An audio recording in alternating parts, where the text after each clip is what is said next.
अब देखिए प्रश्न क्रमांक 13वां क्या दिया हुआ है।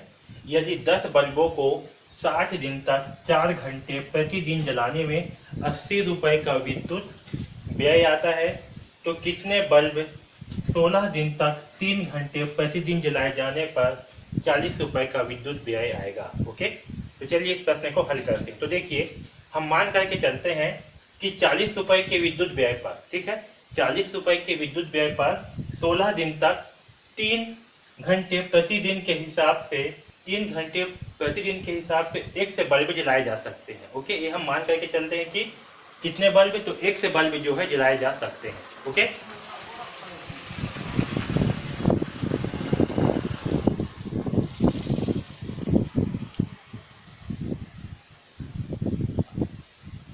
अब देखिए पहली शर्त के अनुसार क्या है।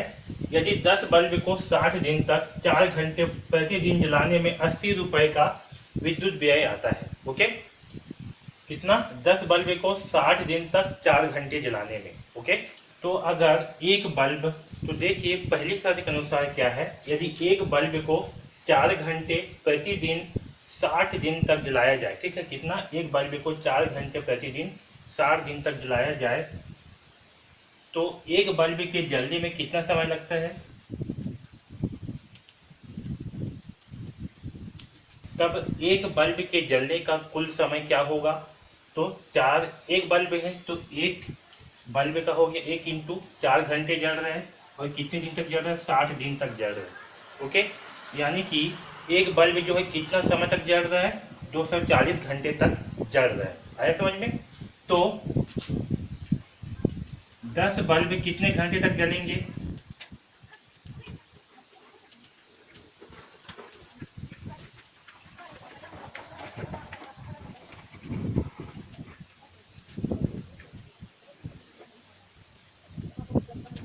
तो एक बल्ब जो है 240 घंटे तक क्या हो रहा है, जल रहा है। ओके, तो 10 बल्ब कितने समय तक जलेंगे, तो 240 इंटू 10 यानी कि 2400 घंटे तक जलेंगे।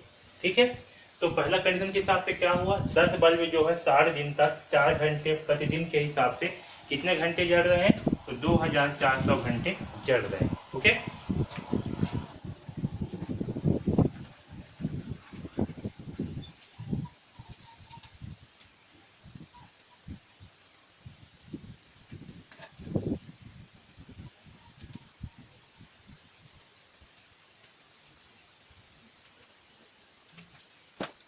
अब देखिए दूसरे कंडीशन के हिसाब से क्या है, कितने बल्ब, तो हमने क्या मान लिया, एक से बल्ब 16 दिन तक 3 घंटे प्रतिदिन जलाए जाने पर 40 रुपए का विद्युत व्यय आएगा, है ना। यानी कि 16 दिन तक 3 घंटे प्रतिदिन के हिसाब से एक से बल्ब के जलने का कुल समय क्या होगा, तो कुल समय यानी कि एक से बल्ब जल रहा है तो होगा x इंटू कितने दिन तक, तो 16 दिन तक, और कितने घंटे एक दिन में, तो 3 घंटे, यानी कि x इंटू 16 इंटू 3 होगा।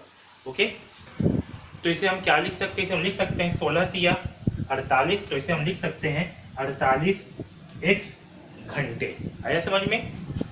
तो यहाँ पर देखिए, यहाँ पर क्या हमें जो है दो मान प्राप्त हुए हैं। एक तो 10 बल्ब जल रहे हैं 2400 घंटे, मतलब 2400 घंटा, तो इसका व्यय कितना आ रहा है, 80 रुपए आ रहा है। ओके, और एक से बल्ब जल रहे हैं 48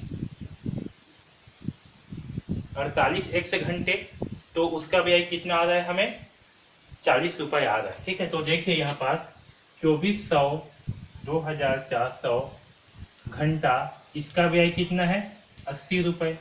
ओके, और हमें जो है दूसरा 48x घंटा दिया हुआ है, इसका कॉस्ट कितना है, इसका जो कॉस्ट रुपए है वो है 40 रुपए। ओके, तो देखिए यहाँ पास जो समय है और जो विद्युत व्यय है, यानी कि जितना घंटे हम जलाएंगे और जितना समय तक जलाएंगे, तो जितना समय तक हम जलाएंगे उतना ही क्या होगा, विद्युत का व्यय ज्यादा होगा, है ना। जितना समय तक हम जलाएंगे उतना ही क्या होगा, विद्युत का व्यय ज्यादा होगा। तो ये दोनों क्या है, एक दूसरे के समानुपाती है। क्या है, एक दूसरे के समानुपाती है। ठीक है, इसलिए इसे हम हल करते समय क्या करेंगे, तो देखिए यहाँ 2400 है, तो 2400 अनुपात 48x, तो 48x। ओके, समानुपात यहाँ क्या है 80, तो यहाँ लिखेंगे 80 अनुपात 40। अब ऐसे क्यों लिखे हैं, क्योंकि ये क्या है, अनुक्रमानुपाती है। ठीक है, तो आपको सबसे पहले समझना होगा प्रश्न में कि प्रश्न जो है वो अनुक्रमानुपाती है या व्युत्क्रमानुपाती।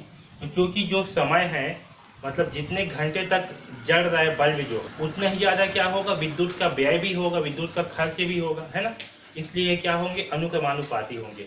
और अनुक्रमानुपाती में क्या करते हैं हम, इसे जो है इसके क्रम को नहीं बदलते। ठीक है, तो यहाँ 400 अनुपात 48 एक से करेंगे, सॉरी 2400 अनुपात 48 एक से करेंगे, समानुपात 80 अनुपात 40 करेंगे। इसको उल्टा पुल्टा नहीं करेंगे। ठीक है, अब इसे हल करते हैं। तो बाहर का गुणा बाहर के साथ और अंदर का गुणा अंदर के साथ होगा, यानी कि 48x इंटू 80 होगा बराबर 2400 का गुणा 40 से होगा। इसके 2400 का गुणा 40 से। ठीक है, अब इसे जो है पक्षांतर करते हैं। तो x से बराबर क्या होगा, 2400 इंटू 40 बटे, यहाँ 48 और 80 है तो यहाँ होगा 48 इंटू 80। ठीक है, अब यहाँ देखिए एक जीरो से एक जीरो को कैंसिल कर दिए। ठीक है, यहाँ हम एक एक संख्या को लेंगे। ठीक है, तो यहाँ पर 40 को लिए 80 लिए, तो एक जीरो से एक जीरो कैंसिल। अब यहाँ देखिए इसी में फिर से यहाँ पास जो है 4 को लेंगे और 8 को लेंगे, इसे 4 से भाग करेंगे। तो 4 को 4 से भाग करने पर कितना आएगा, 1 आएगा, और 8 को 4 से भाग करने पर 2 आएगा। ठीक है, आया समझ में इतना। अब देखिए यहाँ पास इतना हो गया। ठीक है, अब यहाँ देखिए यहाँ जो 2400 है और 48 है, इन दोनों को अब ले रहे हैं। इस 2400 को 24 से भाग कर रहे हैं, 48 को भी 24 से भाग करेंगे। तो 2400 को 24 से भाग करने पर कितना आएगा, 24 से कम 24, 24 शून्य शून्य, 24 शून्य शून्य, तो 100 आएगा। और 24 को 48 को जब 24 से करेंगे भाग, तो कितना प्राप्त होगा, 2। ठीक है, तो ऊपर में क्या बचा, 100 इंटू 1 तो होगा 100, और नीचे में 2 इंटू 2 हुआ। ठीक है, अब इसे फिर से हल करते हैं। तो ऊपर को 2 से भाग करेंगे, नीचे को भी 2 से भाग करेंगे। ठीक है, यहाँ देखिए 2 दूनी हो जाएगा 4, तो मैं इसके स्थान पे डायरेक्ट 4 लिख देता हूँ। ठीक है, अब देखिए इसे 4 से दोनों को भाग करेंगे, तो 4 से 4 को भाग करने पर कितना आएगा, 1, और 100 को भाग करने पर कितना आएगा, 25 आएगा। ठीक है, तो ये हो जाएगा 25 बटे 1 यानी कि 25।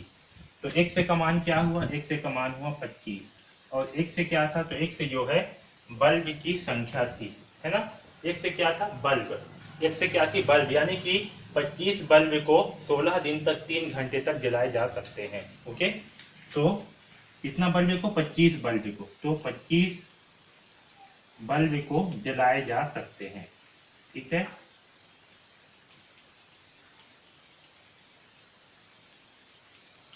ओके, तो इस प्रकार से जो है हम इस प्रश्न क्रमांक 13 को हल करेंगे। ओके।